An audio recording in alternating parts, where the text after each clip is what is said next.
हरियाणा में बीजेपी का बड़ा एक्शन। नवीन जिंदल की मां को पार्टी से निकाला।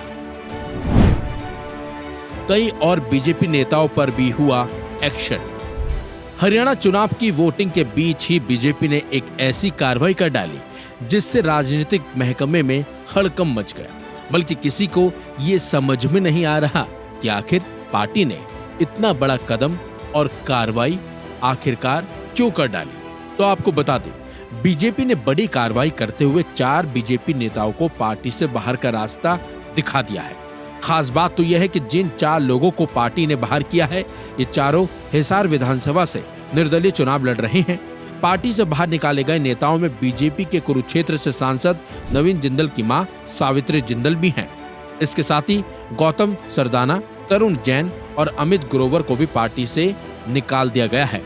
बीजेपी प्रदेश अध्यक्ष मोहनलाल बडौली की तरफ से प्रेस नोट जारी कर इसकी जानकारी दी गई है। दावा किया गया है, बताया यह भी जा रहा है कि बीजेपी ने जारी अपने प्रेस नोट में कहा है कि निर्दलीय प्रत्याशी के तौर पर विधानसभा चुनाव लड़ रहे पार्टी के कार्यकर्ताओं को तुरंत प्रभाव से 6 साल के लिए निष्कासित किया जाता है। तो वहीं अब सावित्री जिंदल से जब बीजेपी से निकाले जाने के बारे में सवाल किया गया तो उन्होंने कहा कि इसके बारे में मुझे कुछ मालूम नहीं है, मुझे पता लगेगा तो मैं आपको बताऊंगी। मैं निर्दलीय चुनाव लड़ रही हूँ, हिसार परिवार की तरफ से जो परिवार चाहेगा वो करूंगी। निष्कासन के बारे में अभी बात नहीं करूंगी, उसके बारे में मुझे कुछ नहीं मालूम है। आपको बता दें, सावित्री जिंदल ने 2009 में कांग्रेस की टिकट पर हिसार सीट से जीत दर्ज की थी। 2014 के चुनाव में उन्हें हार का सामना करना पड़ा था। वहीं दूसरी तरफ सावित्री जिंदल के बेटे नवीन जिंदल घोड़े पर सवार होकर वोट डालने के लिए पहुंचे थे। इसको लेकर उन्होंने कहा कि घोड़े की सवारी करना शुभ माना जाता है। मेरी मां सावित्री जिंदल हिसार से चुनाव लड़ रही हैं, वो हिसार के विकास के लिए बहुत कुछ करना चाहती हैं। वहीं एक इंटरव्यू के दौरान नवीन जिंदल ने मां के बीजेपी से बगावत को फैसले को सही बताया था। उन्होंने कहा था कि मैं पार्टी के टिकट वितरण के फैसले को सही मानता हूं, लेकिन मां के फैसले का भी सम्मान करता हूं और उनका साथ भी दूंगा।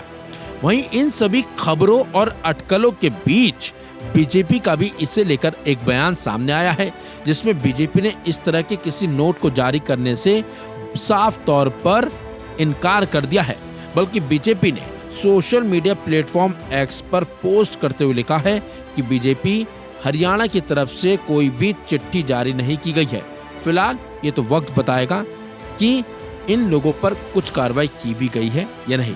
लेकिन जिस तरह से बीजेपी ने सोशल साइट पर इस लेटर को फेक बताया है, उससे भी राजनीतिक गलियारों में अलग ही तरह की अटकलें चल रही हैं और गलियारों में अलग ही बात की चर्चाएं भी हो रही हैं। इस खबर में बस इतना ही। अपडेट्स के लिए बने रहिए वन इंडिया हिंदी के साथ।